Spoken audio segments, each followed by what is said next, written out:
Brewers are in the midst of a pretty grueling stretch right now, and I think we're starting to see it catch up to them a little bit here, especially on this last homestand. A series loss against the San Francisco Giants, and then a split with the Arizona Diamondbacks.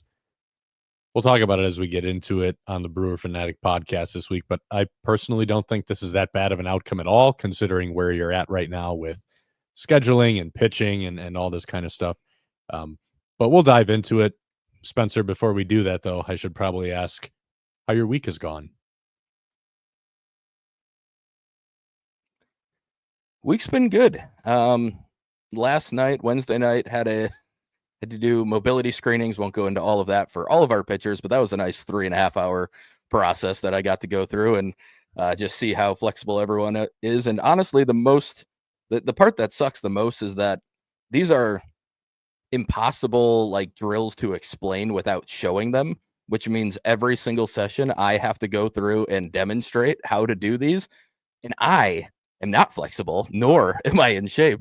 And today I am very, very sore from demonstrating all of those for, I think it was 11 sessions. So yeah, I'm very sore, but everything else been good. Been pretty busy, but nothing too crazy. And then same thing for the weekend. We've got fall ball starting next Monday. So that's kind of what I'm prepping for at this point. How about you? Yeah, exactly. Yeah, I'm looking forward to that. Been kind of a crazy week for me. Like to catch up on some sleep. I was in a wedding last weekend, so missed a couple of the games in the Giants series.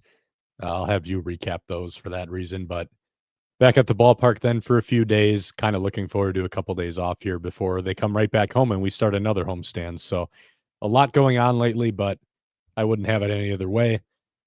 Let's jump into this action, though, here that we got to recap on this week's show. So we'll start with the Giants series. Spencer, like I said, I'm going to toss it off to you here, but a game one victory for the Brewers, and then they would drop the next two to San Francisco. Since you were paying a little bit closer attention to this series, I'm going to let you run through this portion of the week in review. I guess if you want to give it back to me for game three, you can, since I was there for that one, but take it away. Okay. Game one, like you mentioned, the Brewers were able to pull this one out 5-4. Jose Quintana got the start. Went 5 1/3, only allowed 2 hits, although both of those hits were solo home runs. He walked 2, he struck out 2, and he allowed 2 earned runs. So it was 2s across the board for Quintana in this one. Speaking of 2s, Willy Adames, in his return to the Brewers, hit 2 solo homers, one of them being one of the 2 against Quintana, and then another against Aaron Ashby later in the game. The Ashby one, I have to say, was not really a bad pitch. That was an impressive piece of hitting by Adames to just go out and take a sinker that was low and away and put it in the right field bleachers. But it was cool to see Willy Adames get a very nice ovation, a nice welcoming back from the fans. And then first pitch he sees, of course, he goes deep. So in the end, didn't end up mattering in this game, and Willie got a nice homecoming. So I think it worked out for everyone. The Brewers went into the 9th inning with a lead in this one. Trevor McGill ended up blowing a save. He allowed, after getting the first 2 outs, he allowed a double, then an infield single that kind of clipped him, and then a single to score the tying run. But the Brewers did come back with a William Contreras walk-off home run with 2 outs. Just given what you already mentioned, the stretch that the Brewers are on and everything the pitching's had to go through, and the fact they've already had multiple extra innings games during this stretch, I think it was pretty big for Contreras to end that one in the 9th and keep the pitching to where it had already gone in that game. Obviously a win on top of that is great, but being able to keep the pitching from having to throw anything beyond the 9 regulation innings, I think was a really big part of that as well. But after game one, things did go downhill a little bit for the Brewers. Game 2, the Giants end up taking that one 7-1. Brewers' only run came via a Caleb Durbin RBI double. Freddie Peralta in this one went 5 innings, 2 hits, 4 walks, 6 strikeouts, did not allow an earned run, but definitely was not his cleanest game with those 4 walks. And a pretty high pitch count. And after the game, he didn't seem thrilled with how he pitched either, in terms of he was hoping to give a little bit more in terms of the innings and everything else, given what we just talked about. This has been a rough stretch, and they need innings from starters if they can get them. But in the end, it's a scoreless outing in 5 innings, so hard to complain about that one. Most of the scoring, or the big blow for the Brewers, came in the following inning, though. Grant Anderson came in for the 6th. Andrew Monasterio had an error to begin the inning, and then later on, Seigler ends up making an error on a chopper to him, a 2-run error. So all 3 runs that scored that inning ended up being unearned against Anderson. Carlos Rodriguez follows it up. They're hoping at that point, it's 3-1. They're down. They're hoping for Rodriguez to finish that game, and he did do that. It was a rough first inning. He allowed 4 more runs, but he ate the last 3 innings of that game. And again, with everything else going on, that's important. I mean, that is him doing his job in that scenario and helping the team out. So it was good to see him back in the big leagues as well after dealing with that health scare following the rain delay in Pittsburgh, in which he did something that really helped the team again at that point. So the numbers don't look good for Carlos Rodriguez, but I think it should be applauded, the fact that he's been able to come up a couple of times when the Brewers need him to eat some innings and get something done. He's been able to do it, even if the results on the whole don't look great. And he seems to have the right attitude about it too, just when talking about it. He understands that when he comes up, like, that's his job right now, and he's okay with that. He wants to make sure that he's doing what they're asking from him. So that one ends up 7-1. Game 3, much closer, and unfortunately does not go the Brewers' direction again. The Giants take this one 4-3. Chad Patrick made another start, going 5 1/3. He allowed 4 hits, only 2 walks to 7 strikeouts. And one of the 4 hits was a 2-run homer to Luis Matos, who, that guy had one heck of a series after being in AAA a couple of weeks ago. He looked like their best hitter, and he's not, but he was on one in this series. After Patrick, Mears, Miller, and Uribe all have clean innings, but again, it comes to Trevor McGill in the 9th inning with a 1-run lead. And again, he is not able to get it done. He allowed a double to Matt Chapman to open the inning. He followed that up by striking out Wilmer Flores, but it was a long at bat. And I think that did end up hurting him a little bit as the inning continued. Matos again with a single. He strikes out pinch hitter Rafael Devers, and then he walks Jung-Hoo Lee and ends up giving up a 2-out, 2-run single to Heliot Ramos. Giants take the lead in that one. The Brewers come up in the bottom half. Sal Frelick ends up getting a hit, and that brings up, at the time, Caleb Durbin. They pinch hit for him with Anthony Seigler, and Anthony Seigler on a 3-2 pitch ends up striking out looking. And that brings us to our first question of the week. It comes from Rick, who asked via email, "Hey guys, help me understand here why Seigler is getting so much time at third over Durbin. Watching the Tuesday night game here, and Seigler just got his first extra base hit, so that's a tease on the Diamondback series, but on a blooper that should have been caught. Durbin seems clearly better on both offense and defense. I do see it's a lefty-righty thing, but wondering what the metrics say about that." So, Jack, I'm going to let you take it away, because you did write an article basically explaining at least part of this, not necessarily diving too much into the platoon part of it, but I think that's probably the part everyone kind of understands to a degree. But what are the metrics, and what are the Brewers seeing from Seigler, and why are they giving him this opportunity? Yeah, so I did ask Pat Murphy about this actually before this game. I asked him at the start of the weekend, because I was there for pregame on Friday before game 1. Just having an idea from looking at the metrics on our standpoint of what they were probably seeing here, but wanting to get an answer from the Brewers. And basically, Murphy said, like, look, all the process-based stuff that we want to see, he's doing all this stuff. And because of that, he said it's a little bit surprising every time that we look up at the scoreboard and we see that he's got like a 520 OPS, because he's swinging at all the right pitches. He's making decent contact. He's drawing a lot of walks. All of this stuff that you're supposed to be doing as a hitter that is usually going to lead you to success, he's doing those things. And the numbers back that up. I mean, when you look at what Anthony Seigler's doing, we can start with the swing decisions. He's drawing a lot of walks, but he's doing a really good job of being selective but not passive. Sometimes if you're drawing a lot of walks, you might also be taking a lot of hittable pitches in the strike zone that you should be swinging at, but you're not swinging at them.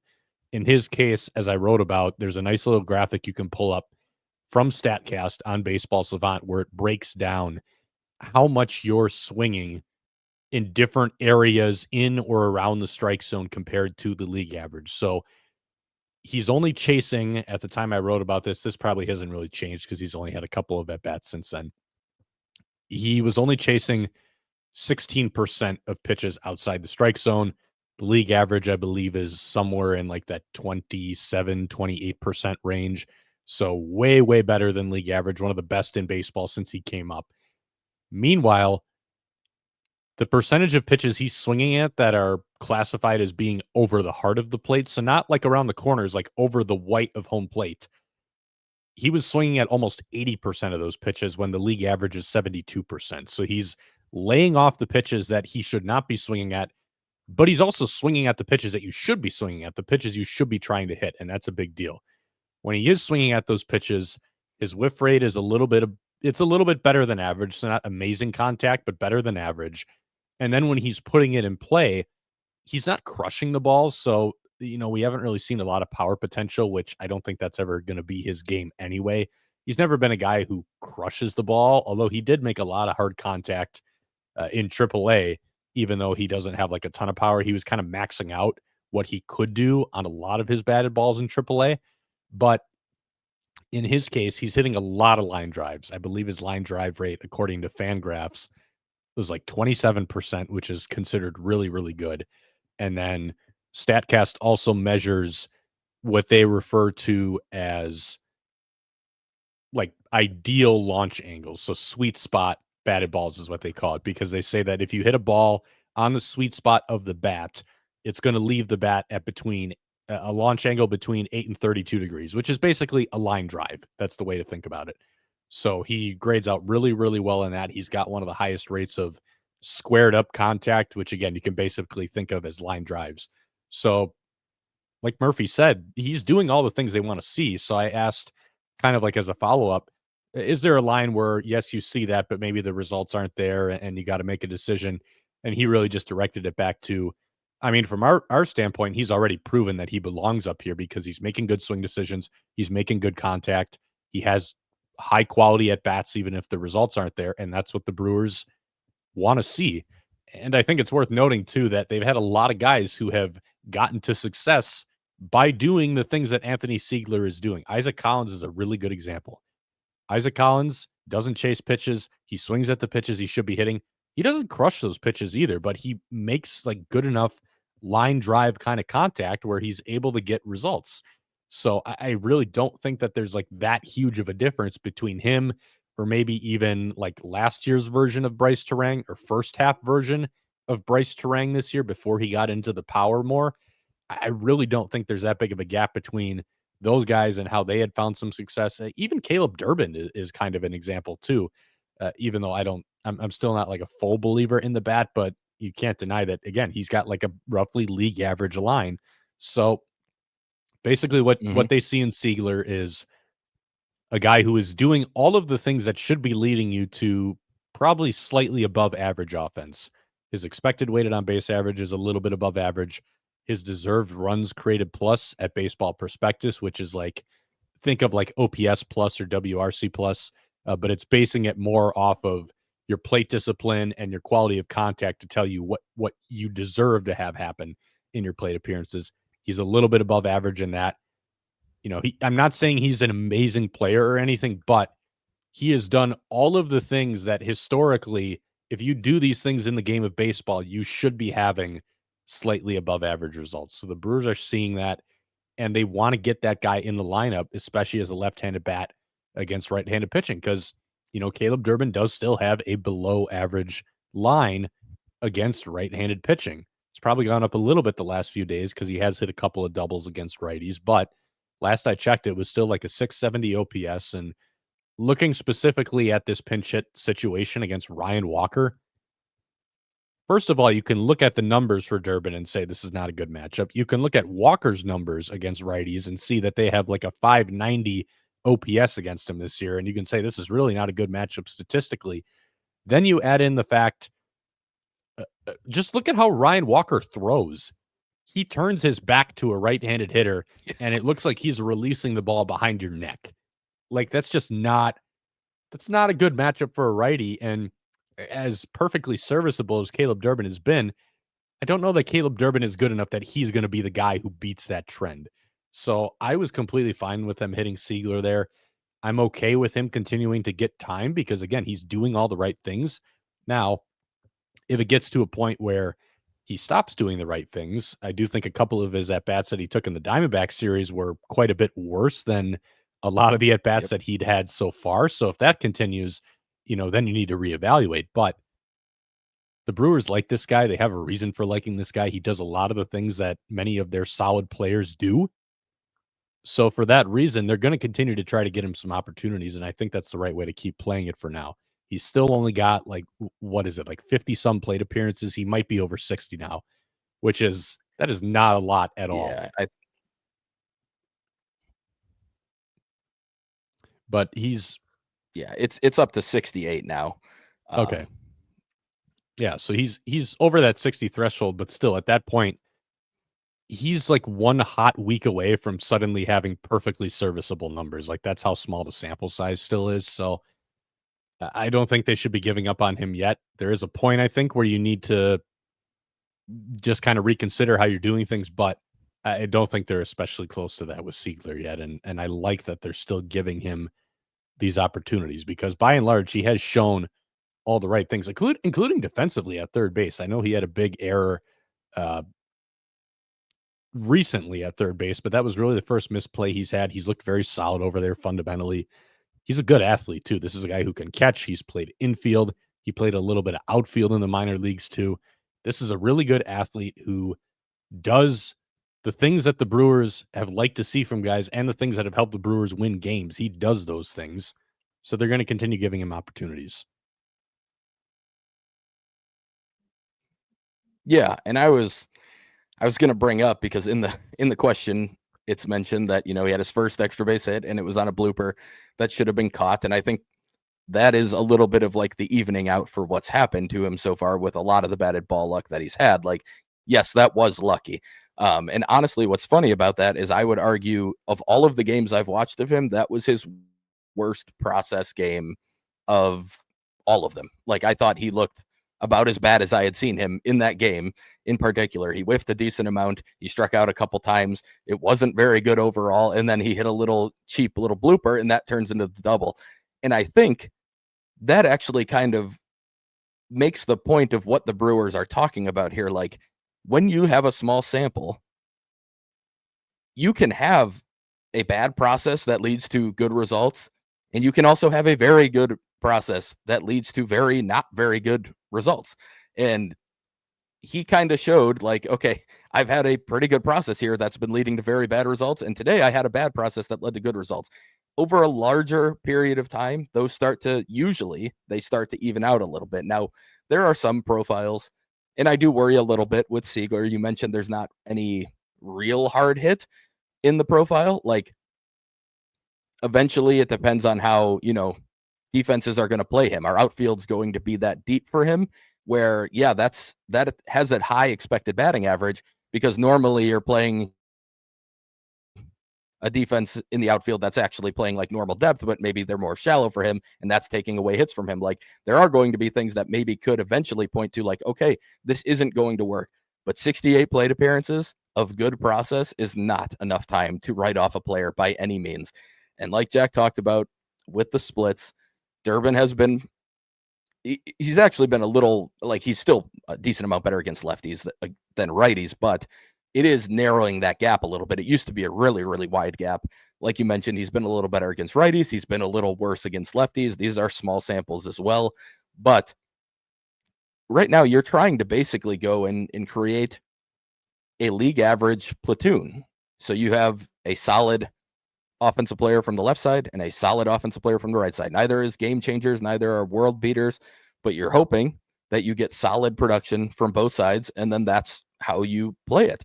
And like Jack said, the defense has been good, so this isn't a matter of he made one error. Yes, I've seen a lot of people talking about how like he's not a good defender all of a sudden. Like he's played solid defense, and he's got a pretty solid arm. Now, he doesn't have StatCast stuff on there yet because he hasn't made enough competitive throws We don't have the exact numbers on there yet.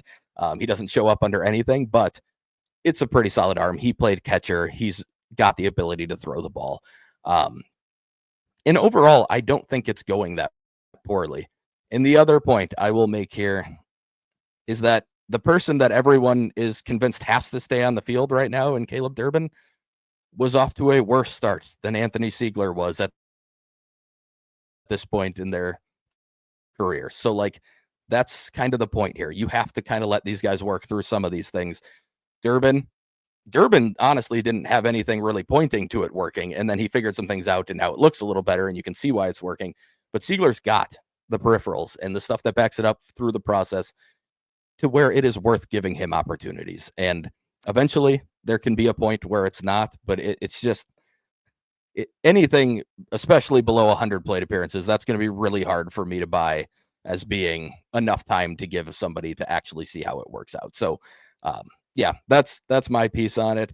I will note, I liked Seigler. I liked him in the minors. So I am coming into this probably with like a higher opinion of him than most had when he debuted. That might be playing for the role here, but I just, everything I look at, like, it's really, he should not be performing as bad as the results are showing. And I just have a hard time believing that they're not going to start to even out a little bit. Let's move on to the Diamondbacks series, shall we?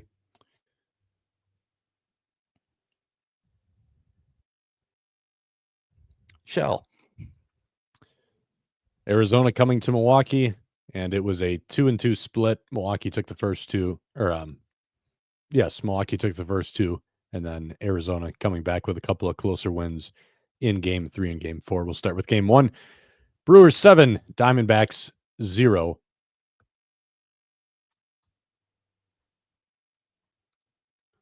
We'll start with Game 1 of the series. Brewers 7, Diamondbacks 5.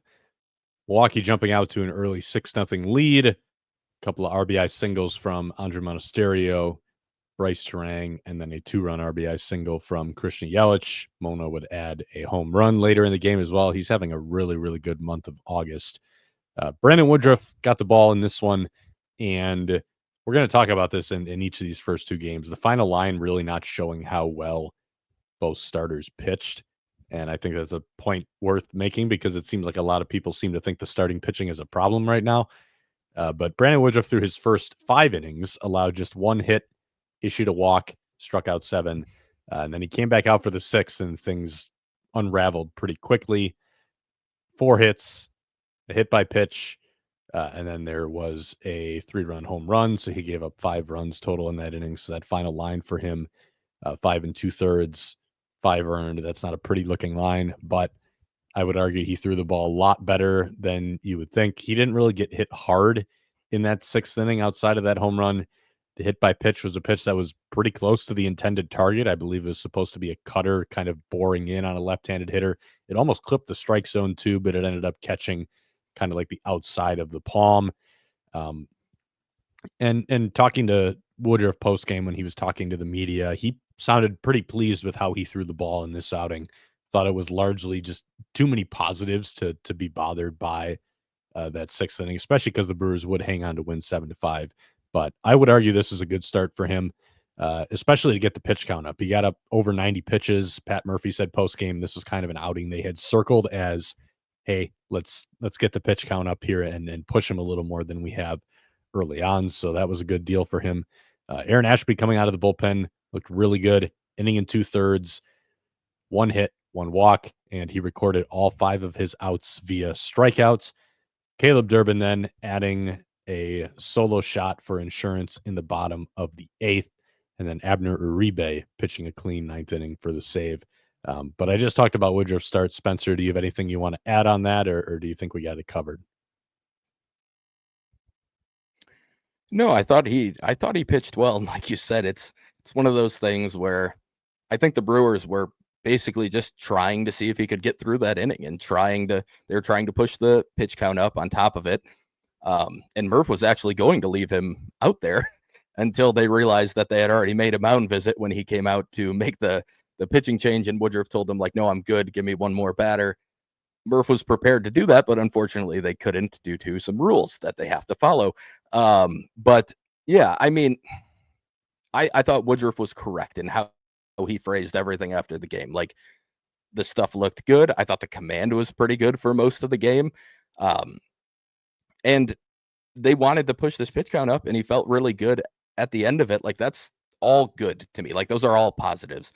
And the final line doesn't really reflect that, but that's, to me, we just talked about process a lot for hitters. It's the same thing for pitchers, and you have to look at things from a process-based standpoint. That's why we talked about a lot early in the season, like Chad Patrick's getting good results, but maybe there's some process stuff here. Jose Quintana is getting good results, but I don't know if that's going to continue with the process. And then there were other times where same thing with even Freddie and other guys. Like you have to look at it from a process base. And I thought process-wise, he was pretty good in this one. I think that hit by pitch led things to spiral on him a little bit that inning. And like you said, that wasn't that bad of a pitch. It wasn't that far off from where it was supposed to be, and it wasn't that far off from being a strike.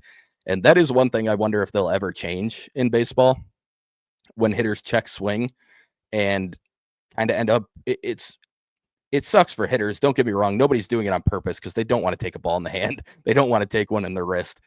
But it is borderline like leaning into a pitch. Like it's not where they're standing. It's not even very far from being a strike. Like, I wonder if at some point they make that something that's reviewable, or just down the line. I've always kind of wondered if they could find a way to take that out, because it's a little unfair to pitchers that a guy starts his swing early and ends up getting a hit by pitch because it's, an inch off of the plate and he was just extended with his arms. But either way, I thought the process was good, and I thought the stuff looked good, and I didn't have any complaints with Woodruff in this one. Now we can talk about it again for Jacob Misiorowski, who started game 2. The Brewers barely hung on to this one. Well, I shouldn't even say hung on, because they did give up the lead, and then they ended up walking it off 9-8. Jacob Misiorowski, 5 innings for him, 4 hits, 3 runs, all of them scoring on a Gabriel Moreno homer. 1 walk for Miz against 10 strikeouts. Again, like, all really good stuff there. 1 walk, 10 Ks. Like, the walks are always going to be the big thing, and to see him limit them in this one and control the spray and contain it after what we had seen in his previous 2 starts, very big step forward, or a step back on the right track. And before that Gabriel Moreno home run, there was a routine ground ball hit to second base. Was this to lead off the inning? It was either lead off the inning or it was the second batter. But the bottom line is, if the out was recorded here, there would have been 3 outs before that home run was hit, before Moreno stepped into the box. Yeah. Basically a ground ball hit to second base, very routine. Like, Bryce Terang is right there. And Andrew Vaughn broke for this baseball when this is not Andrew Vaughn's baseball. Like, under any circumstances, under no circumstances is this Andrew Vaughn's baseball. And he took like 2 paces toward it. So by the time he slammed on the brakes, tried to course correct, then there wasn't great communication with him and Miz as far as who needed to have the base, and it all just kind of turned into a mess. So I guess if you want, you could maybe say like Misiorowski needed to communicate more, or Vaughn needed to communicate more. They needed to kind of figure it out. But the reality is, this whole play was kind of doomed once Vaughn took that break toward the ball, because then it just creates this ripple effect of everybody's in between. He didn't get back to the base in time, so it goes as an infield single. You can't score it as an error. And then that gives you that extra batter, 3-run home run. They all end up counting as earned runs for Miz.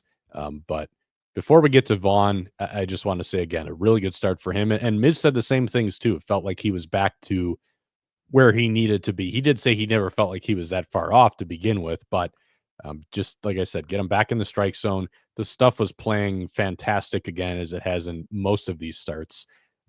I mean, really, when you look at all these starts from Miz, it's largely just been, when he runs into trouble, it's walks and then 1 big swing. So kind of what we've talked about. He's never, most of the time, never going to be a guy who runs into trouble because he's getting hit hard. It's because some of these other things are kind of snowballing. He's walking guys, and then there's like maybe a home run swing, or somebody hits a ball in the gap, or even just a base hit to drive in a couple of those walks. But he was able to limit that in this one, and the only damage coming after a play that should have been made that prevented that runner from stepping into the box anyway. Yeah, I I saw some people who were, again, kind of questioning him when he said, like, oh, it was nice to feel like I'm back in his post game. And like, he looked like he was back. That looked like the Miz that we saw early on in his major league career. Like, this was a guy who was mostly in and around the zone with all of his stuff. He was able to mix any of the pitches in, and there wasn't, in all of the bad outings, he's kind of lost feel for at least one of the secondaries, and it's definitely been part of the issue for him. In all the good ones, he's been able to kind of at least have decent command of all of them, it feels like.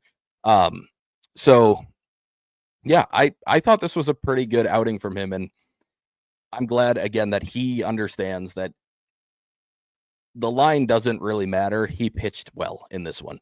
And obviously, in the end, everybody's going to be measured, engaged on their raw stats by the end of the season and even in one game samples. But as a pitcher, you have to have that mentality of like, okay, I did a lot of things really well, and maybe it doesn't look great on the final line, but even in the final line, like we're talking about, like 10 strikeouts, limiting walks really well, like when that happens, it's usually going to be a good game for a pitcher, and one swing kind of changed the line, but that does not take away what he did the rest of the time. We got a couple questions about that Vaughn play or about his defense, I should say. So Nate asked us on Twitter, Vaughn's defense, a few scuffles recently, but has otherwise seemed solid for the Crew. Doesn't have a great history, though, it seems. I don't know if it's possible to predict a regression, but can you predict a regression? Please say no. I'll hang up and listen. And then HC Purdy asking, I've thought Vaughn has been pretty good defensively at first. What do you guys think? So on the defensive front, he has historically been a very bad defensive first baseman, like not good. And that had been the case when he was with Chicago early this year. Funny enough, that I did look it up. So he, in 253 innings with the White Sox, -4 defensive runs saved and -3 outs above average. That's this year in 253 innings with the White Sox. In 348 innings with the Brewers entering Thursday, 2 defensive runs saved and 3 outs above average. So he basically gave away or earned back some of those dings from early in the season. But then you look at his career, -11 DRS, -17 outs above average. And again, I do think these metrics are a little bit misleading for first basemen because they are tracking the things that first basemen need to do, but I think there's an unfair emphasis on range.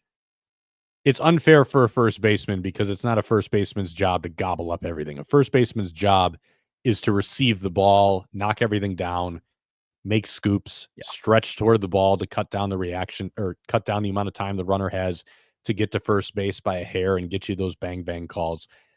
And I think that's probably where a lot of people are thinking like he's looked really good because he's had some pretty solid looking stretches over at first base. He's had a couple of decent picks too, but I think you can point to that play where he ranged for a ball that he shouldn't have gone to. You can point to he had a play in LA where he let a ball clank right off the tip of his mitt on a very routine throw to first, and it cost Abner Uribe some extra pitches in LA against the Dodgers. So you can point to some plays that have not looked good too. I think by and large, what's happening here is he actually looks like a pretty good mover by the eye test. And I think that's where a lot of people are thinking, oh man, he's a pretty good defensive first baseman. But I don't think he's actually that fundamentally good at just the basics of the position. I don't know that he's actually that good at those things. And maybe that's kind of where the metrics are coming in. Or if he's taking like some bad breaks on balls where he should be getting a better break or going for balls that he shouldn't be, things like that. I think that's probably where you're going to see him get dinged. So I think there is a little bit of an eye test versus how is he actually making plays? Because I think he does make it look pretty solid over there by the eye test, especially if you're watching pretty casually.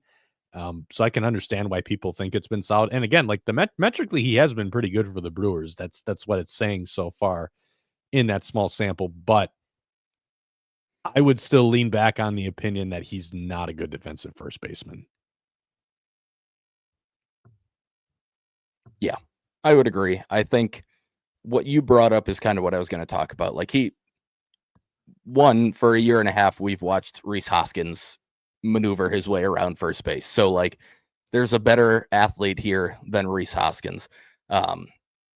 In terms of picking the ball and stretching, like I actually think he looks a little better than he did early on with that stuff. I'm guessing the Brewers have kind of helped him work on some of those things, and he's a little bit better with the timing. That Dodgers one you brought up is always going to stick out in my head. Like he overstretched and couldn't even reach up high enough to catch the ball from Ortiz on what was a pretty incredible play by Ortiz and would have ended the game.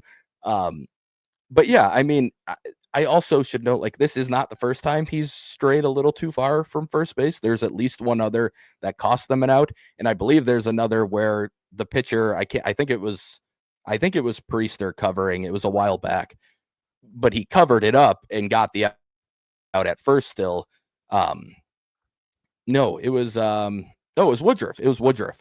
Woodruff did it in one of his last starts. He covered up first, made a nice play, but it was a throw from the second baseman because Vaughn had strayed way too far from the base. So I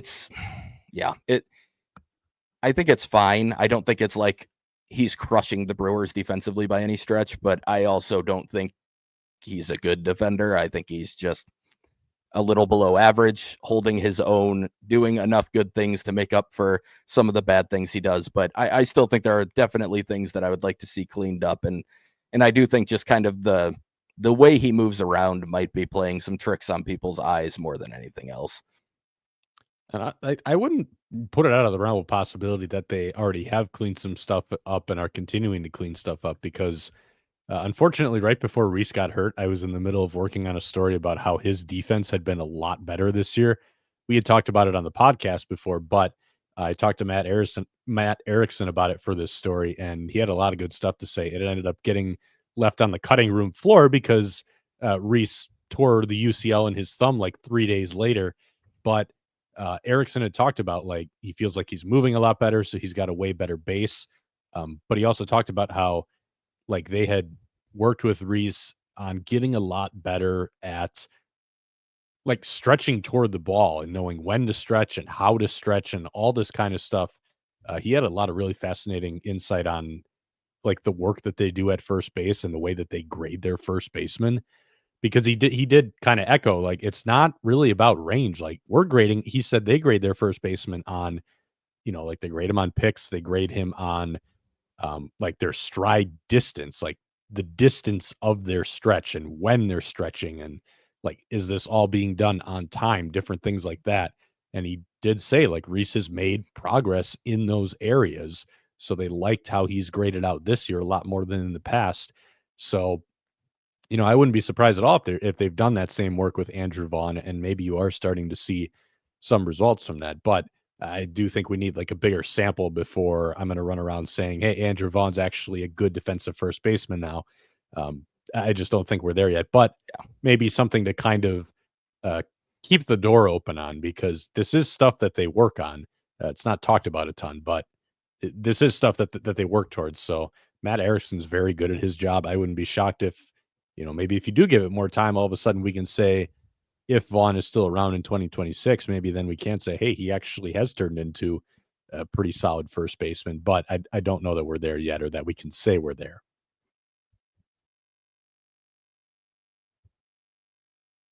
Agreed. Should probably finish up recapping this game. Just to go back and get the context, the Brewers, again, were up 6-0. Andrew Vaughn, like we just talked about, he hit a sac fly. William Contreras hit a 2-run homer. There was that Seigler double that we mentioned before on the bloop. Blake Perkins with an RBI single. And then Miz gave up the home run, but then Bryce Terang hitting a 2-run homer, continuing his power binge, making it 8-3. And then Tobias Myers and Jared Koenig coming in. They were both pressed into multi-inning duty because the pen was pretty thin. They allowed 5 earned runs in 2 2/3 innings pitched. Even that's a little misleading because, again, the Brewers continuing to be a little sloppy on defense in this one.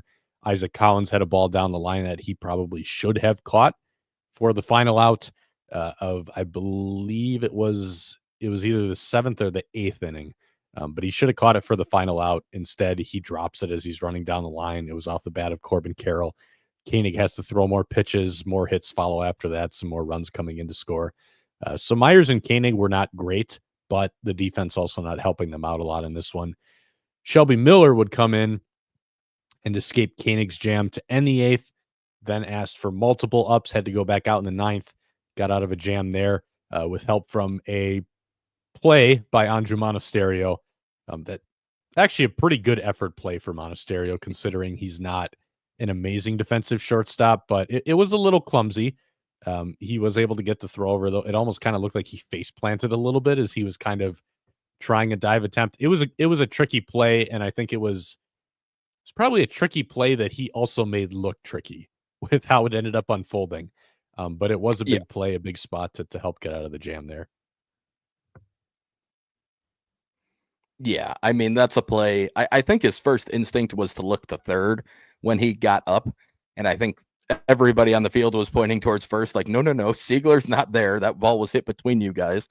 And then that, I think, kind of messed up his footwork. So in the end, I think he made it look harder than it was. But I actually think by the time he actually was throwing the ball, it was a pretty impressive athletic play to get it on the target and get it where it was supposed to go.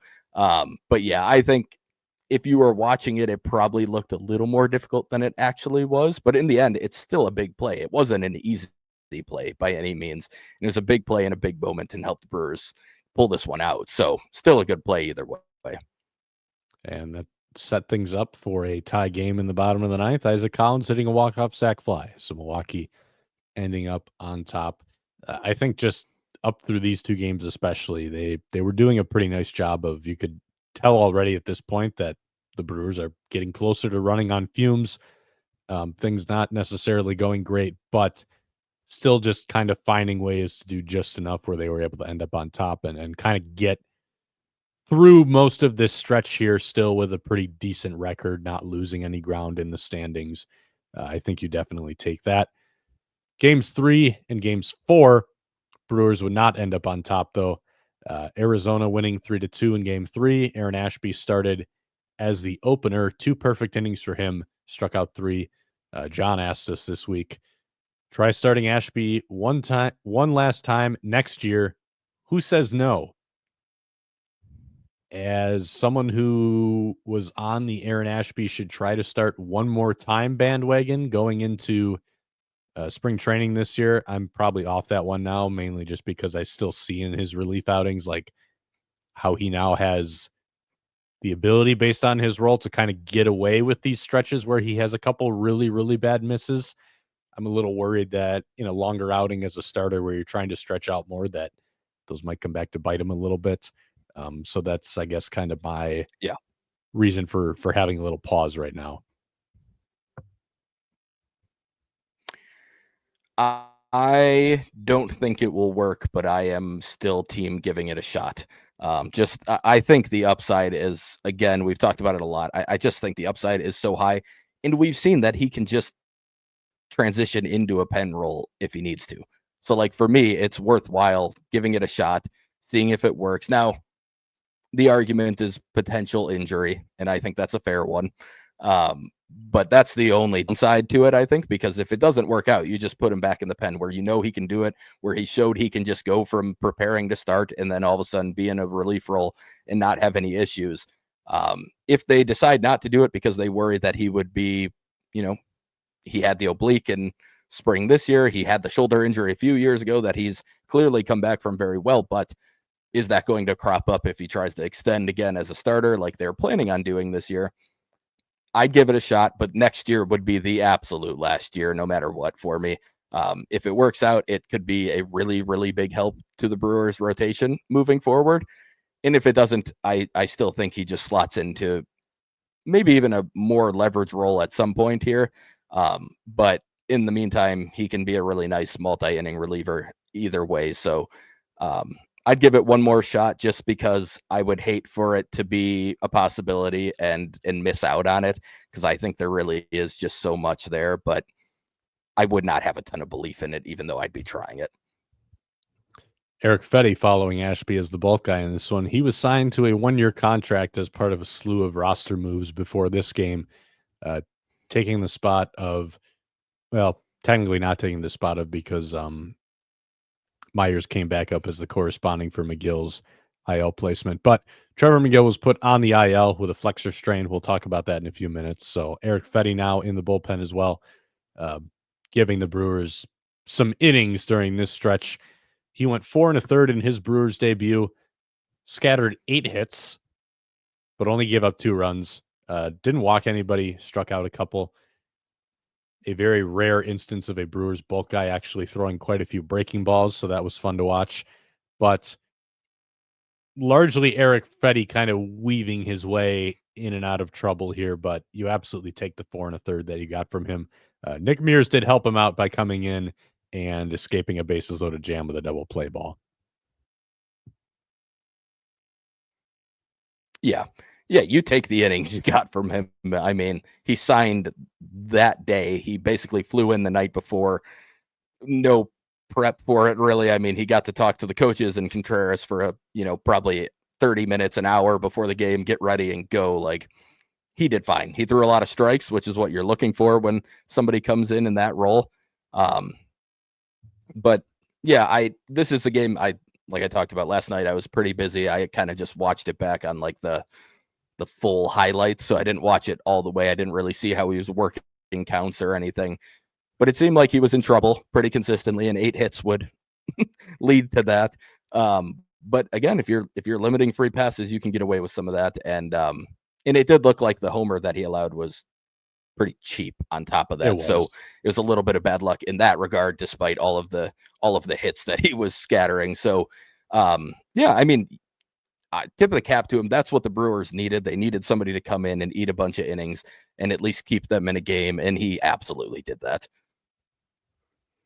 William Contreras hitting a solo shot to make it 3-2 in the 8th. That was allowing the Brewers to kind of cut back into the deficit.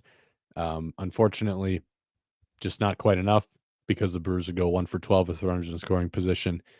I should add, Nick Mears, when he came back out for that second up, he did allow a solo home run. So kind of extending that deficit, Contreras cutting into it with the home run, but Milwaukee 1 for 12 with runners in scoring position. That would be the theme over these last 2 games. Final note here, we'll talk about Easton McGee in each of these last 2 games because I like Easton McGee's stuff. I think that there's a very serviceable big league reliever in there. I think we've talked about him enough on the pod, so we don't need to rehash the whole thing. But he was back up to provide some length out of the bullpen. Went an inning and 2/3 perfect in this one with a strikeout, so able to kind of give the Brewers some coverage there. Game 4, Diamondbacks 6, Brewers 4. So we just talked about Eric Fetty giving the Brewers exactly what they needed because he threw a lot of strikes. Jose Quintana did the exact opposite of that. Only 3 2/3 for him on a day the Brewers really could have used like 6 no matter what from Jose Quintana as your veteran starter. But 3 2/3 for him, 5 hits. He walked 4 guys, hit 2 guys, struck out 2, 6 earned runs. He threw 95 pitches. Almost 50 of them were balls. I think it was 47. I don't have it on the agenda here, but not good for him. And, you can't expect a guy to always be on his A game. That's just not how this sport works. But I do think it is fair to be very critical of this outing. And to Quintana's credit, he was very critical of it himself because he understands this. But yeah, I mean, you're a 14-year big league pitcher. Your team needs innings. If you get hit, the big deal. That's one thing. But to go out there and just not be able to throw strikes and not figure out within the game how to throw more strikes, that's just not acceptable. Like, this just can't happen. And he knows it. So, it doesn't need to be a huge deal. But the bottom line is this was a really, really bad start, especially considering the context around it. And you have to be better than this. You just have to.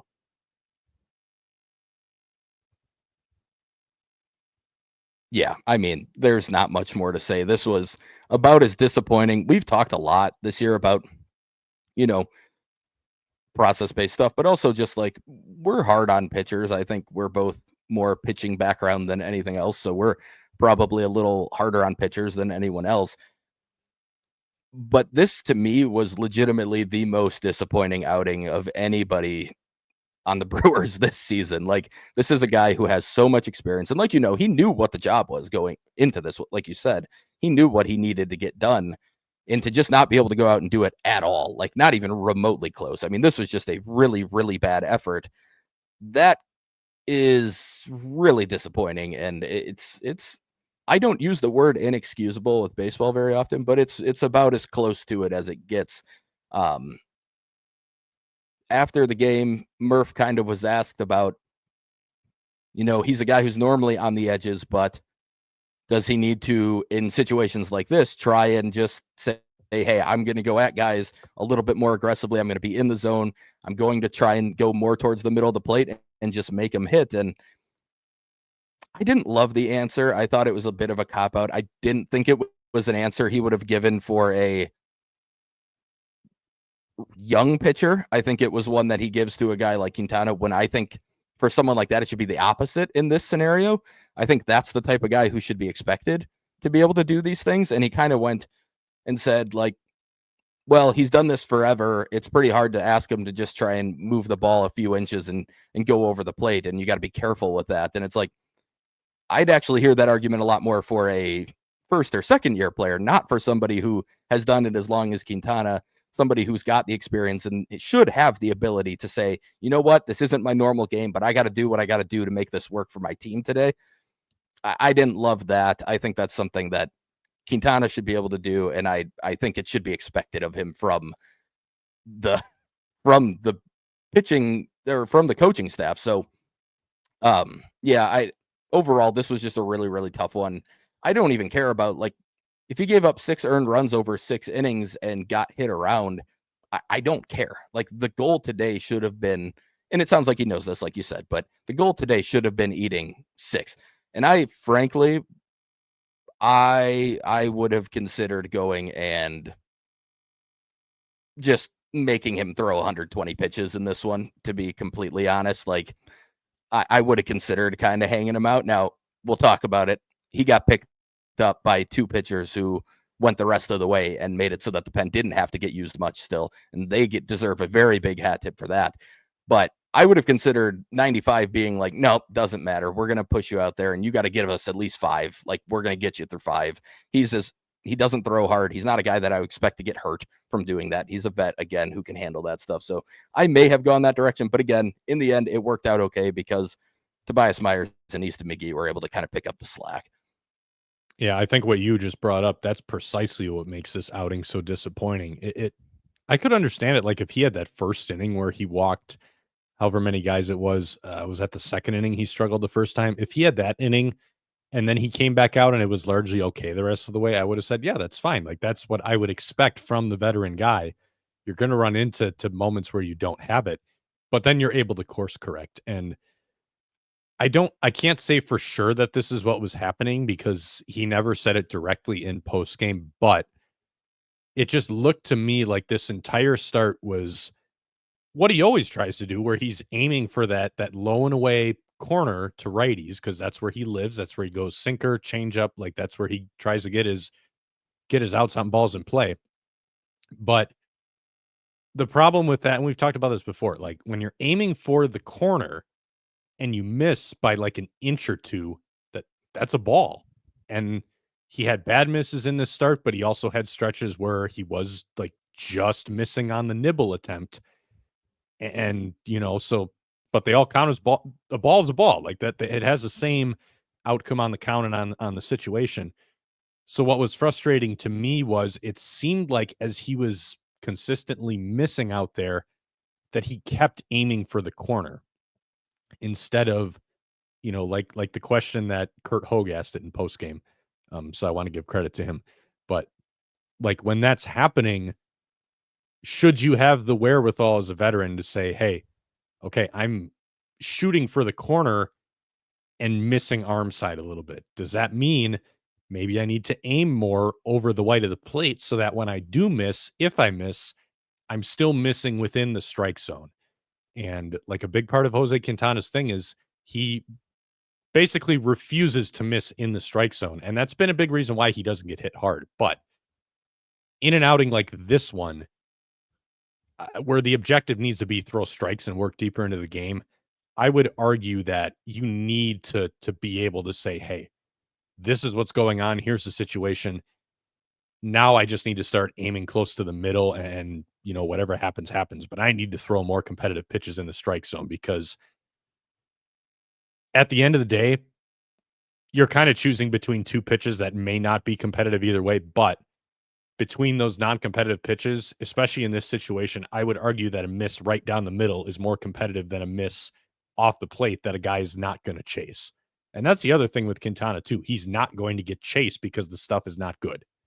So it needs to be a little better than this. And who knows, maybe he was trying to do some of that. It didn't seem very apparent though, because it just looked like with the targets and where the misses were, it looked like he was still just honing in on that corner. And that was kind of what it sounded like in post game too, where he just said, I know this is my spot. I'm trying to hit this spot. It just didn't seem like there was an adaptability there to the point of, okay, let's push it over. And, I think part of it is Murph doesn't see any need to ream this guy out in front of the media because, sometimes there's just no benefit to that, especially if Quintana knows that he needs to be better than this, which he does.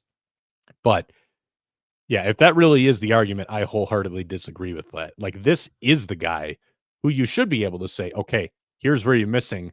Here's the adjustment. Scoot it over the plate a little bit, or scoot your sight lines over the plate a little bit and figure it out. That was the disappointing thing. Not that he struggled in any capacity, but that he didn't figure something out. Yeah. Yep. I agree. On the offensive side, Sal Frelick led this one off with a leadoff home run. Andrew Monasterio hitting an RBI fielder's choice. Isaac Collins, a 2-run single. But like we talked about in Game 3, the Brewers were again 1 for 12 with runners in scoring position. The sequencing just not quite there for Milwaukee in this series. But again, Tobias Myers and Easton McGee doing some really good stuff, like you talked about, Spencer, in relief of Quintana to kind of negate the fact that he didn't go very deep into this one. Tobias Myers got 3 1/3 innings. So he got one fewer out than Jose Quintana did. 3 1/3 for Myers, scattered 3 hits. Had some pretty good support from his defense in this one. Only 1 strikeout, but no walks. The stuff was really good for him. He was averaging 96 in this game and touching 98. So I think we had mentioned it before earlier in the season, but I really like how Tobias Myers profiles as a reliever. I really hope the Brewers can keep him in this role as opposed to kind of keeping him in this in between where he's kind of stretched out, but not really, because I really like how the stuff plays in short stints. We've seen the results. He's actually had a lot of games out of the bullpen where he's looked more dominant than he did in this one. So I would like to see him stay in that role. I think he's kind of a wild card for them as they get into this late season stretch run here with a bullpen that has been worked really hard this year and is starting to maybe show a couple cracks. Yeah, I definitely think this is somebody who's going to continue to help this team as they head into September and potentially, on a playoff roster. This is a guy who, like you said, we have mentioned it before. There's a nice relief profile here, and the stuff plays up. The velo tends to be up. That's what we saw in Nashville 2 off seasons ago when we both were kind of like, the Brewers should maybe consider putting him on the 40-man to protect him from the Rule 5 draft, because when he moved to the pen, the stuff played. They didn't end up having to. It worked out really well, and they didn't put him on the 40-man, and then he had a great rookie season as a starter. But we saw some of the cracks in that starter profile this year a little bit more. But I think in shorter stints and in having the ability to give you 2-3 innings sometimes if needed, it can be really valuable. So I like this role for him. Like you said, I hope they can keep him there. They can have enough starters to say, you know what, this is just going to be one of our guys out of the pen moving forward. And I think he can be very valuable in that role. Easton McGee, meanwhile, going multiple innings for the second straight day. 2 innings for him, gave up 3 hits, struck out 2 in this one. So some nice work from him. I really think he's going to be a guy that they try to keep around going into next year. And I wouldn't be shocked if he takes on a little bit of a bigger role. Kind of like Hobie Milner's a good example of kind of someone who wasn't special in that garbage time role his first year with the Brewers, but they kept him around and he ended up being a pretty big piece. Yeah, I think we should probably note if he is optioned any more times this year, it will be the fifth, and that will be the final time they can option him this year. So they are getting close to that line. So we got to keep an eye on that. Um, they could bring him back up, but then they can't option him again without putting him through waivers. So this would be the last time they can send him down without putting him through waivers. And then after that, it would be anything after that. So I'm curious if he's just going to stick around. Now, normally, if you go multiple innings 2 days in a row and you're Easton McGee, it probably isn't very likely that you're sticking on the roster the next day. But given the circumstances and given that he looked quite good in those opportunities and in those appearances, I feel like they kind of need to keep him around. And I'm with you that I think this is a guy that they want to be able to keep on the roster heading into next year. So whatever that takes, I think he can help this year and he can help next year. And they just need to do what they need to do to make sure that that can work out that way. But yeah, I mean, this is impressive. 2 multi-inning outings in a row. This is kind of where he'd faltered in the other, like that Nationals game that everyone remembers. That was, he had some multi-inning outings in short order. And that was something that he clearly probably hadn't done very often, first of all, if ever, and clearly struggled with a little bit, but I think it was really nice to see him be able to do it and go out there and get it done 2 nights in a row. And yeah, I like the stuff. I like, first of all, I've heard some interviews with him and stuff too. Like he's very down to earth, but I think he's got a very good head on his shoulders. I think he knows what he's supposed to do, what he needs to get done. He knows his own stuff. He knows what he's trying to do on the mound. And that goes a long way. And especially with a team like the Brewers, if you have a good understanding of what they want you to do and you can execute it, it tends to work out pretty well because they don't have you on the team if your stuff's not good enough to make that work. So I think this is a guy who's going to help next year. And I like the Hobie comp. I think that's something where you saw some struggles that first year for him. He especially struggled with homers for some reason out of nowhere at one point. But McGee, like, you're seeing some struggles, but you're also seeing a guy who has the stuff, who has the command, who has like the body and like a good frame to be a big league reliever. So I could very easily see him being in one of those like middle relief roles next year and holding it down for most of the season instead of like the up and down nature he's been in this year. I would say let's go through some injury updates quickly, but there's a lot of them. So might be time to go rapid fire here. We'll start with Lance, who asks, have they talked much about Sal Frelick's knee injury? He looks really uncomfortable at times. Yeah, I mean, that's why he's still getting some somewhat regular days off here, even since he's been off the IL. He's just kind of dealing with a couple of different lower body ailments that have just kind of piled up throughout the year. And Pat Murphy has talked about like a need to be careful with him. So it does sound like it's still a little bit of a concern. He's playing through some stuff, it seems, but he's still a younger guy, and I think those guys are better equipped to play through stuff sometimes. So I would trust the way that the Brewers are handling this. The fact that they are giving him maintenance days to me is a good sign because we've seen in the past where maybe they haven't done it with A1 William Contreras. Yes. So I like that they're doing that for him. It seems like they got kind of a handle on how they need to approach this.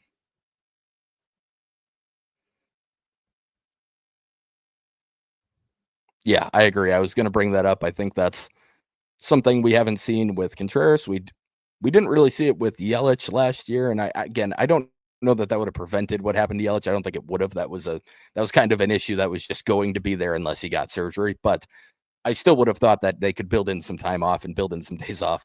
I like that they're doing it with Frelick, like you said. I think this is something that will help him as he goes through the rest of the season. I'm sure he is not happy about it because Sal Frelick seems to want to be out there and doing stuff every single day, 100%, and he's not going to like it. But that's the stuff you have to do when you are running a baseball team. You have to be willing to put your foot down and do things for the betterment of the player and for the team moving forward. And I think this is a good example of that. We mentioned Trevor McGill a few minutes ago. He's got a flexor strain. As I said, He talked to us a couple days ago, said that he's had flexor strains before. This one does not seem as serious. It's a grade 1 flexor strain. He said that his hope is to only be shut down from throwing for a couple days and then be back after a minimum stint. Flexor strains, even mild ones, can be tricky, though. We've seen some longer absences. Nestor Cortez had one and missed half the season. His was a little bit more serious, I believe, than what McGill's got. But still, with that in mind, and just knowing how competitive Trevor McGill is, I think if there's a guy in that bullpen who might think he can come back from an injury in the minimum amount of time when he might not be able to, he's one of the guys who I would say would really believe in himself and his ability to bounce back from that and push through it because he is so competitive. So we'll kind of see what the timeline ends up looking like, but does not seem like this is going to be something that sidelines him into October or for the rest of the season or anything crazy like that. And that's about all you can hope for at this point. Logan Henderson, he moved to the 60-day IL. That means he's not going to be eligible to come off and pitch again this year. That's not really surprising, though, knowing what he's dealing with. But postseason remains in play. He started doing some plyometric work. Next step would be a throwing progression. So we'll see if he's in the mix at some point in October. But his regular season has come to a close, unsurprisingly.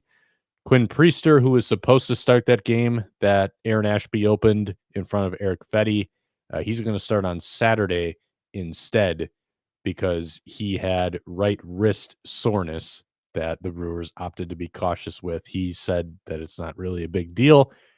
Grant Anderson on the IL, that was part of the series of moves that brought some of these guys back to the big leagues as part of the roster shuffling. The Brewers say that they anticipate a minimum IL stint for him. He's got ankle tendonitis, so he's eligible to return on September 8th. Robert Gasser, his next rehab outing is scheduled on Friday. He's scheduled to go 5 innings again, 75 to 80 pitches. And then, again, the Brewers are still kind of working through what the big league role for him might be. But I would imagine speculatively that we are getting to the tail end of this. We're getting to the tail end of the rehab assignment anyway. They got to make a decision here. They could option him to AAA to continue building up after that, or they could bring him back to pitch out of the pen. With DL Hall down, I would, again, be seriously considering using him in relief, especially to kind of help this bullpen out. But we'll see what the role ends up being for him. Jackson Churio, he played all 9 innings in the outfield with Nashville earlier this week, and he was scheduled to do the same for a second time this week. Barring a setback, the plan is for him to join the Brewers in Toronto over the weekend. Joey Ortiz, meanwhile, is expected to come back the series after that when the Brewers return home for the Phillies series. He told Kurt that he's just about up to 100% intensity. He's feeling good. So there would be a minimum IL stint for him. Rhys Hoskins is continuing to rehab in Nashville, expected back early in September. It'll be interesting for me to see at least how many at-bats he gets because you're dealing with a hand injury, and sometimes those can be a little bit tricky with where things are at and where the swing's at, but things have looked okay for him so far down there. Rob Zastryzny is back with the Brewers. Sounds like he's ready to go, just hasn't been activated yet. So perhaps if there are some moves coming ahead of that Toronto series, maybe he's part of that mix and he rejoins that bullpen to give them a fresher arm in relief. And then finally, DL Hall was able to initiate rotational exercises earlier this week, and the Brewers are currently holding out hope for a potential late September return or a playoff return. Okay, those are all the injury updates. Let's keep rolling right along into some listener questions that we didn't get to yet. Mason asks, what are your guys' thoughts on MLB expansion and realignment? If you could pick 15 players from the 40-man to protect, who would they be? Spencer, have you looked into this a little bit? I looked into it a little bit. I'll preface it by saying that I haven't paid much attention to just expansion talks in general. it's one of those things that I actually do find somewhat interesting, but I don't find following it interesting. Like, I would be interested if it actually came to fruition at some point, and I would be like, I think I'd dive into it a lot at that point, but it's not something I care about deeply until I'm actually hearing that 2 new teams are going to be added. In terms of I saw a lot of the cities they had listed, and I feel like the vast majority of them would make sense for a big league team. Selfishly, I'm hoping Nashville doesn't get a big league team because I think they have a fantastic setup for the Sounds and the Brewers AAA team. So I think for the Brewers, it would kind of be ideal if they got to maintain that relationship and keep that facility for the AAA organization and the team. But otherwise, no strong opinions on that. I guess in terms of the 15, first of all, I'm not sure if that's, I don't remember what they did exactly last time there was expansion, or how any of the protection rules actually worked. But if it's only 15 out of 40, that feels pretty low. Obviously, every team would have to do it, so there would still be a very large pool to pick from, and I'm sure the Brewers wouldn't be getting completely ransacked. But like, at the same time, I do view expansion as something that could hurt the Brewers more than other teams because of how they build depth. And I think a lot of players that they would have to leave unprotected would actually be viewed as like, oh, those are solid major league players. But in terms of the 15, I mean, I'd just be looking at it as guys who, one, are, if you have control and you're talented, that's going to be up on the top of the list. Like, frankly, if you're keeping Freddie Peralta, you protect Freddie Peralta. But any other expiring, like, say you were wanting to keep Aaron Savali next year after not trading him, like, you would not protect Savali with 1 year left on his deal, even if you were like, we'd like to keep him, but if they take him, whatever. But Peralta, if you're going to plan to keep him, you'd either trade him or do something else if you're not going to protect him. So, like, Freddie would be on my list. Ashby would be on my list because he's got the nice well, actually, you know what? That would be interesting. Ashby would be an interesting case study because the Brewers might be okay with someone taking that contract off of their hands if they were to take him and take the extension and take the risk that they have. It's not a lot. It's not a lot of risk, but there is some still for a guy who's got that major injury only a couple of years ago. So I think I would protect him, but you could probably make a case. Miz is an easy one. Priester at this point is an easy one for me. Wouldn't have said that 5 months ago or 4 months ago. Abner, I'm protecting. Let's see. Contreras, I'm protecting. I'm thinking probably Cairo, but let me circle back to that. Terang, yes, obviously. I don't know about other infielders. Curio, yes, obviously.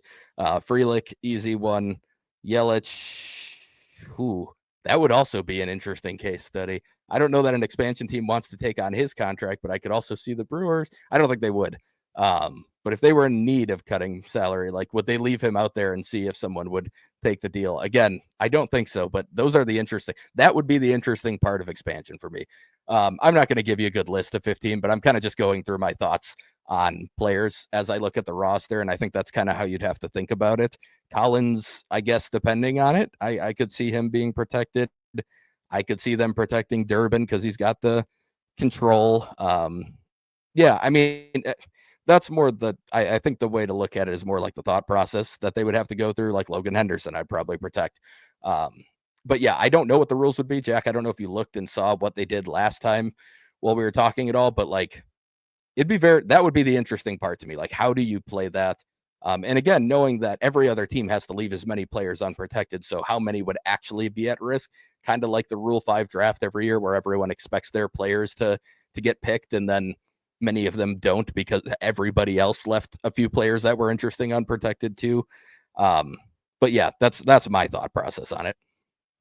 Yeah, so last time they did it in 97, it was you got to protect 15 players. Everybody else was available to draft. I think the interesting parts of this are, number one, the side of it where you're thinking, you're kind of taking like a calculated gamble of guys we protect. If we have 15, need to be the guys who we feel very confident would be selected by one of those expansion teams, or we just think that highly of them anyway.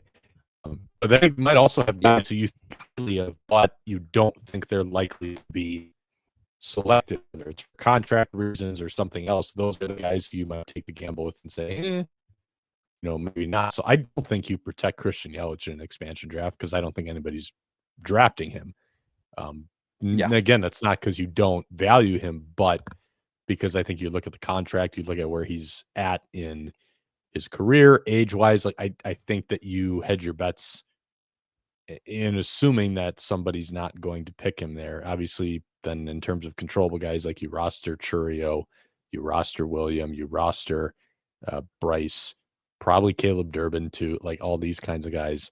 But yeah, I mean, the strategy of it would be interesting because I think it would be just that. It'd be a mix of guys who you value for the control and just guys who are like at a risk of being taken, and then also kind of picking who are the guys who we want to keep, but we know they're probably not getting picked, so we're not going to protect them. And it is different than the Rule 5 draft too, because Rule 5 draft, part of the strategy is you're assuming, okay, not every team is going to pick somebody.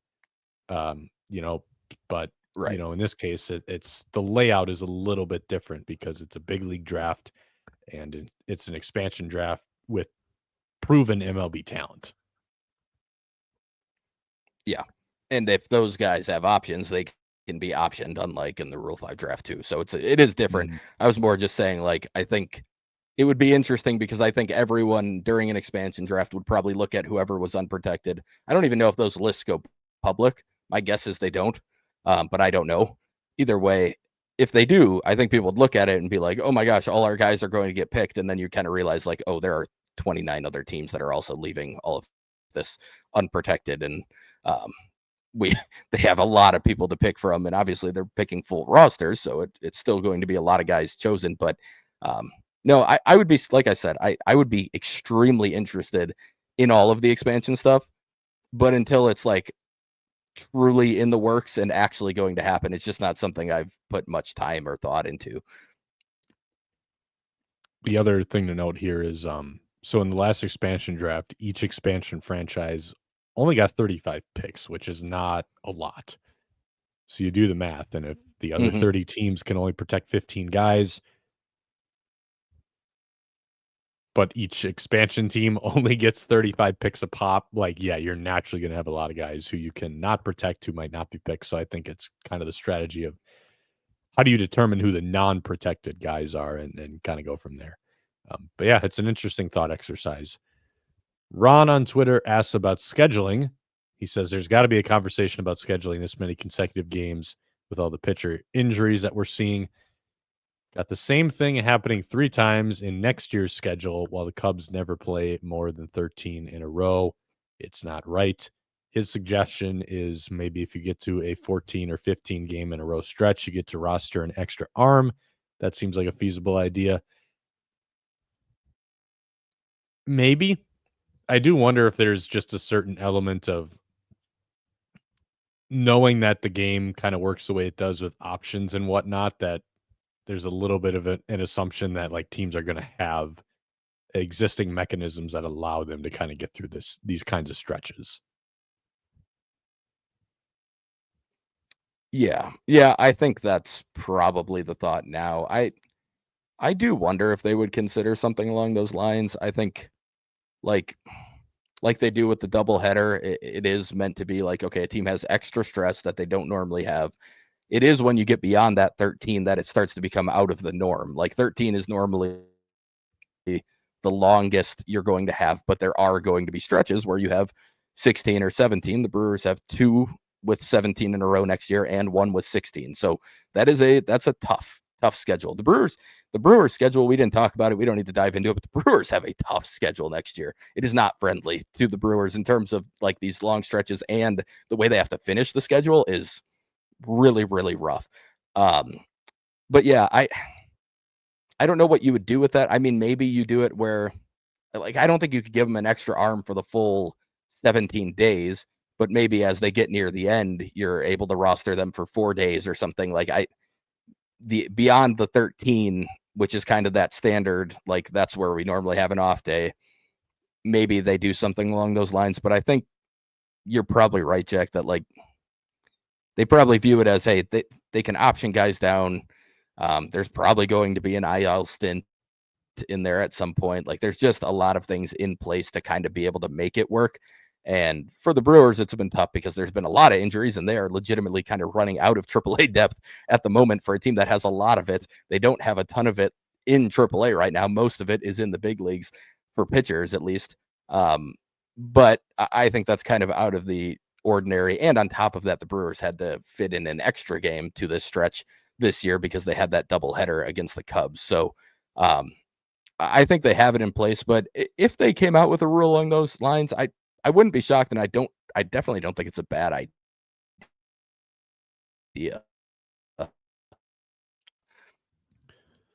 Whistling Coyote asks, the Brewers are an MLB leading 33 games over 500. They lead all of MLB with 5.5 runs per game.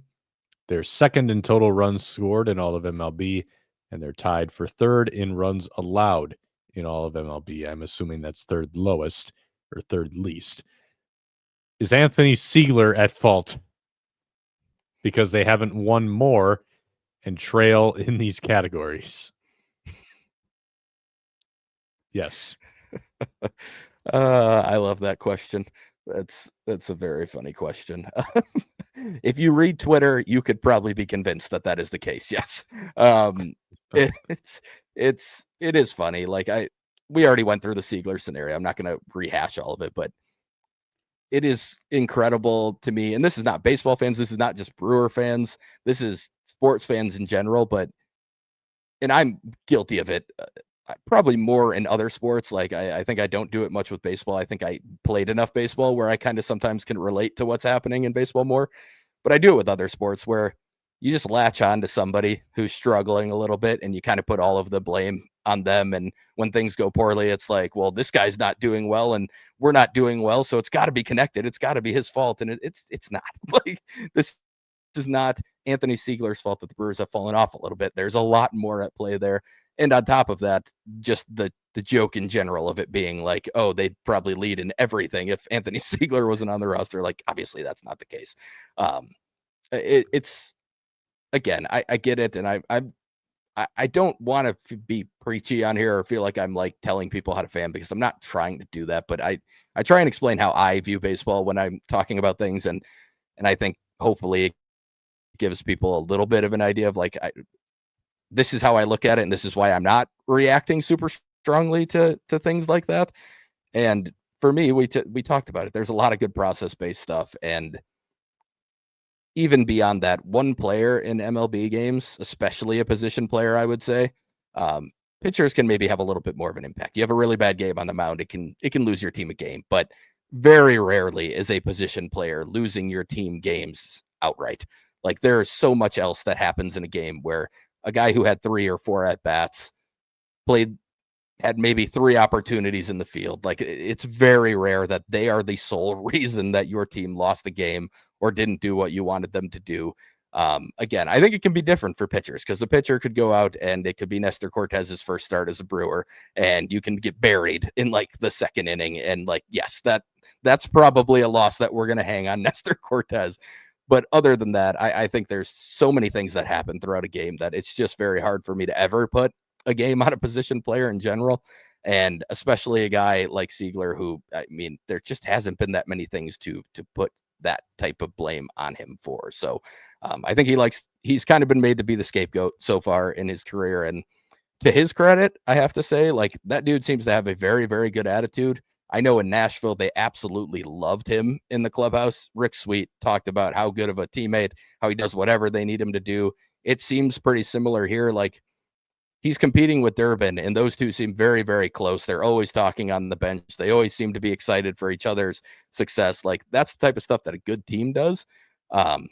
So I have enjoyed seeing that. And obviously I don't see it up close, but it does seem like everybody seems to have a pretty good, they seem to have taken to Seigler well and him to the clubhouse well. So yeah, there's just a lot of things that I have found very funny on Twitter, and I enjoy the poking fun at it here in the question.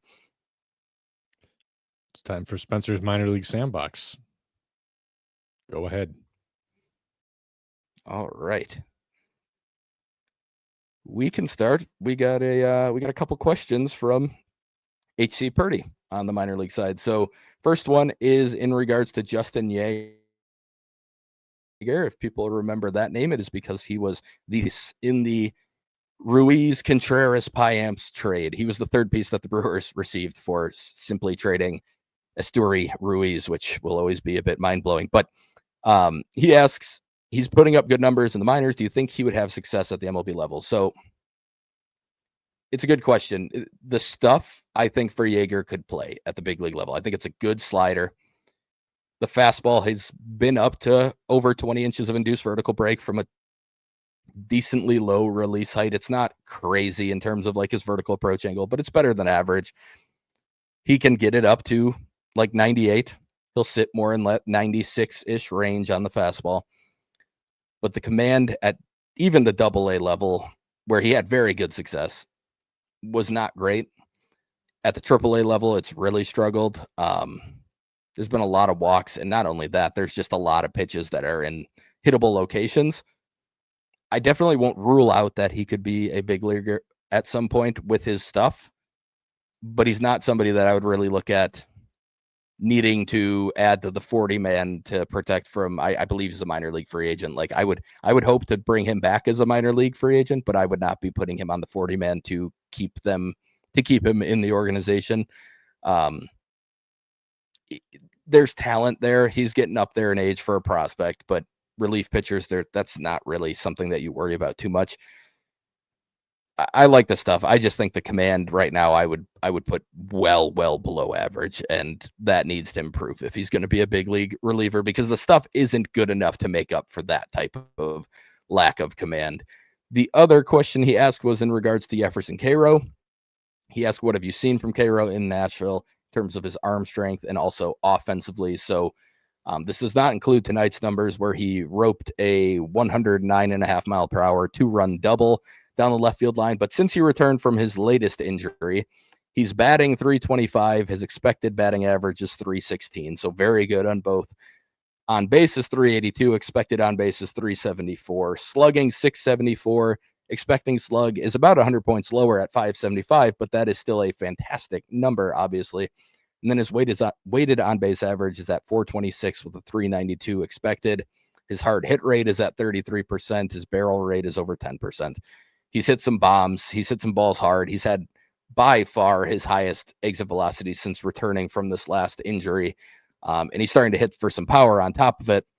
The bat, to me, looks very close to what I saw every other year I watched him. I think he's pretty close to being back in that regard. I think most of the defense is pretty close to being back, or even a little bit better than where I saw it. I think the receiving's improved from where I saw it pre-injury. The arm's not back, and I just don't think it's ever going to be. I think it's still going to end up being like an above average arm, maybe closer to average. But again, we're talking about going from what was legitimately pretty close to like an 80 grade arm for a catcher. It was probably a 70. We're going to like a 50 or a 55 on the 20 to 80 scale. And that's a big deal for a guy who I've described it as, at one point, I thought he could be like a game breaker defensively, where guys don't want to steal against him. He's holding runners no matter what. Like guys, that was happening in the minors. Like teams steal at will in the minors, and they were not trying to run when Cairo was catching. I don't think that's going to be the case anymore. Now, again, I think he can still be a solid catcher. I think the offense, somebody was talking to me and kind of comped it, like watching the swing, even like there's some Gary Sanchez there. I could see that. Like there's big power here. There is somebody who can really drive the ball. Swing decisions, I don't know that the Brewers will love his swing decisions. He does have great bat to ball ability. So even out of the zone, he does make a lot of contact, and even some decent contact on balls outside of the zone, but they probably won't love that part of the profile. He calls a good game. I've liked how he calls the game. He is said to just be fantastic with the pitching staff. Like, I think Cairo is on the team next year, and I think he helps the Brewers next year, but I don't know that I see like that all-star potential that I once saw in him. I don't know that he has that ceiling anymore. But again, I think things are trending well for him. So that's good news. Moving on to the batter portion of the sandbox here. We'll start with 3 draft picks from this last draft. So Josiah Ragsdale, the 7th round pick. He was out of Boston College. I got a little bit of a tip from someone who had seen a lot of him in college and had some of like the batted ball data who said like he's really interesting. He made some nice strides this year. His first 50 plate appearances doesn't include tonight's game. He's batting .351 with a .478 on base, only a .378 slug. He only has 1 extra base hit. It's a double. He's 6 for 8 on stolen base attempts, and that overall line is for a 158 WRC plus. Now, he is hitting a ton of line drives, 32.1% line drive rate so far. And watching him, like the swing is very much catered to try and hit line drives. It's also very much catered to trying to slap the ball the other way. There's some actual power here. The way he is attacking the ball offensively, he is never going to hit for power. Whether that is needed or whether they try and tap into that a little later, I don't know. But he has a 57% opposite field rate right now, which is unbelievably high, like about as high as I think I've ever seen one. It's only 50 plate appearances. And again, I like the swing. I like the setup. I actually see like some Curtis Granderson in the way he's set up in the swing itself. But then he's just really, really okay with kind of slapping the ball the other way. And I'm hoping at some point that approach can be changed a little bit because there are a lot of tools to like here. He's also very fast. Brady Ebel, the 2nd pick in the draft this year, the comp round pick. He had a 3-hit game on Wednesday. His introduction to low A has been a bit of a struggle, and that's not super shocking. He, I believe, I don't know if he's turned 18 yet. I think he's still 17 at the moment. If not, he just turned 18 very recently. Very young for the level. He's had some decent swings, but he's struggling with some of the spin. You can see that the breaking balls are giving him some issues. But it was nice to see a 3-hit game on Wednesday. Hopefully starting to settle in a little bit. Maybe we'll have a nice little finish to the season for the Mudcats in their final season in Carolina, or as the Mudcats, I should say. Andrew Fisher, I've talked about him a couple times, but he hit his first professional homer this week. He is all the way up to a 138 WRC plus in high A, so it wasn't a great start. It was a good first couple games, and then he struggled for about a week. But I think he's starting to find his timing. He's starting to drive the ball a little bit more. You're starting to see him really unload on some of the pitches he's seeing. So I've liked what I've seen from Fisher. And after not loving what I saw at third base when I saw him in person, it's looked a bit better as he's gotten more reps. And again, I was seeing one of his first games at third base, so it may have been a bit unfair to put too much judgment on it. I still would bet on him being a first baseman long term, but I think there's an outside shot that he could stick at third base. He's really going to have to improve on coming in on the ball, though. He works pretty well laterally. It's not pretty when he's coming in on the ball, but that is something that could improve with reps. Braylon Payne, 1st round pick from 2 drafts ago, had a 1086 OPS this week. He hit a homer and a double. He's up to a 123 WRC plus in low A. He just turned 19 like Ebel. He was a late birthday after the draft. He only turned 19 a couple weeks ago. Well above average offensive season in low A. Stolen, I think he's 30 for 40 on stolen bases, which not the greatest in terms of the ratio there, but he shows the speed. He shows the athleticism. He also shows those off in the outfield, where I think he's made a lot of really good strides this year. He had a nice throw to throw a runner out at third in the game I was watching today. So just some improvement defensively. I've liked what I've seen offensively. He's cut down on the whiff and the strikeouts as the season has progressed. There's been a lot of good stuff from Payne this year. You can definitely see the talent. Garrett Spain, don't think I've ever talked about him on here. He was a minor league Rule 5 pick this past winter. He hit 4 home runs this week, in the past week, I should say.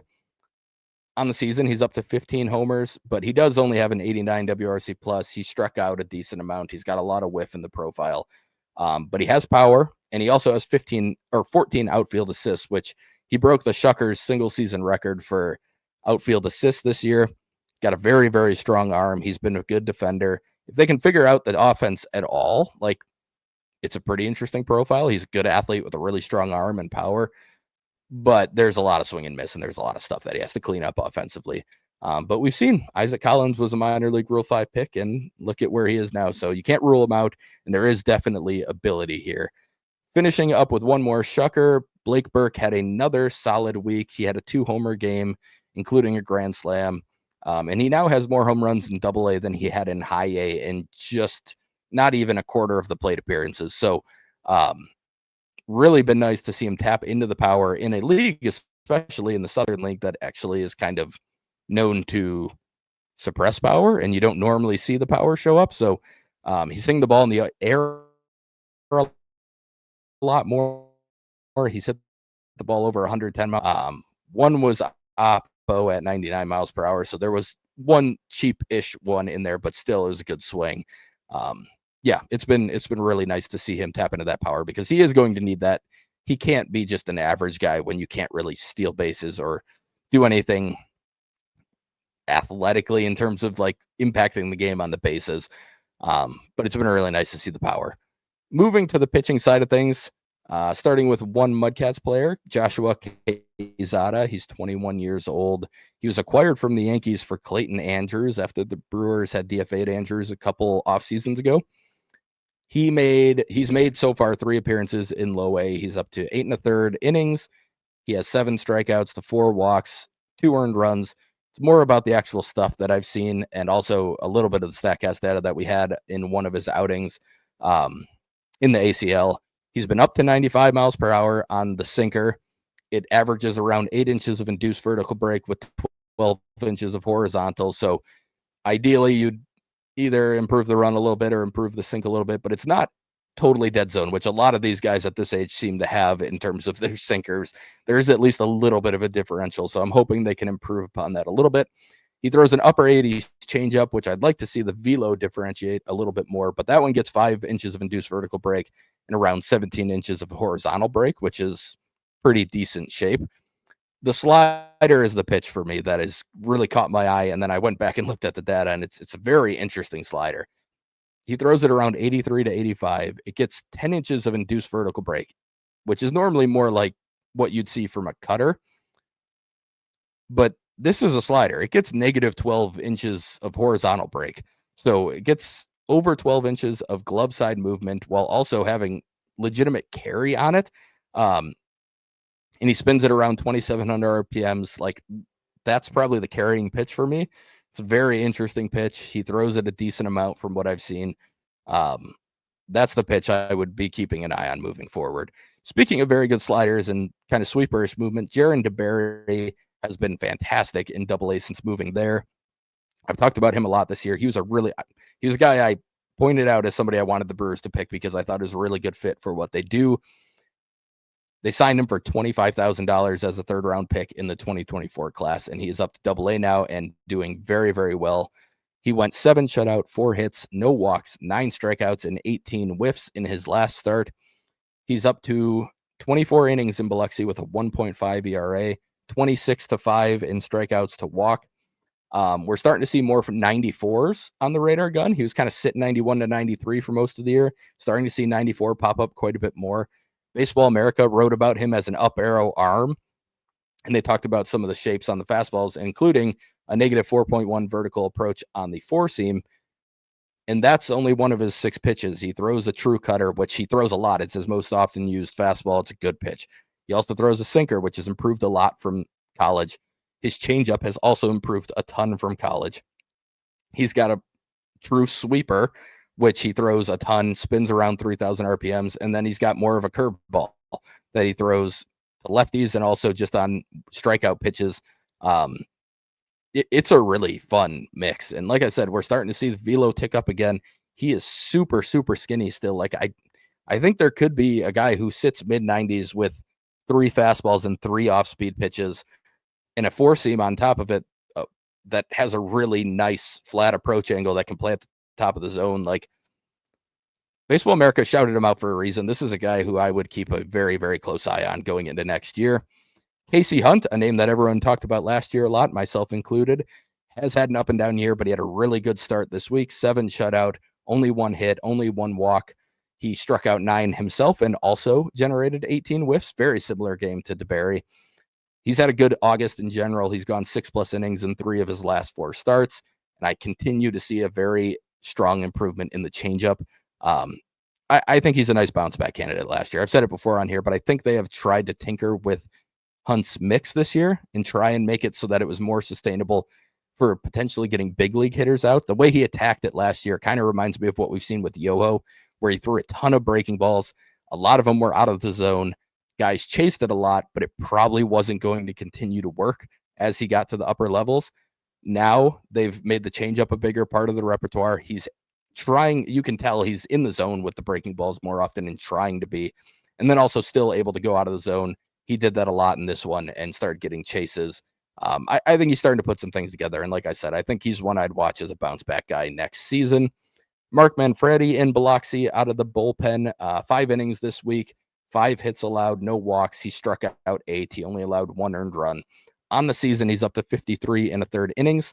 He's got a strikeout rate of 29.6. The walk rate is 14.6, but that is mostly due to an extremely high walk rate in the first month or so.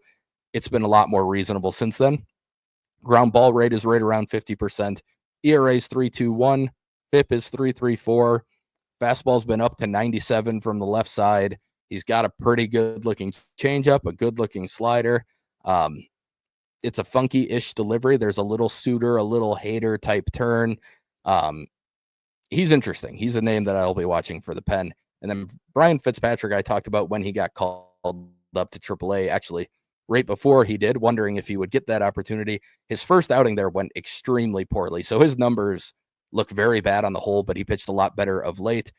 This week, he went 5 innings. He did allow 2 earned runs. He walked 4, but he also struck out 9 in those 5 innings. The fastballs, the 4-seam vertical approach angle is around -4, so that's pretty fun. I think there's something there.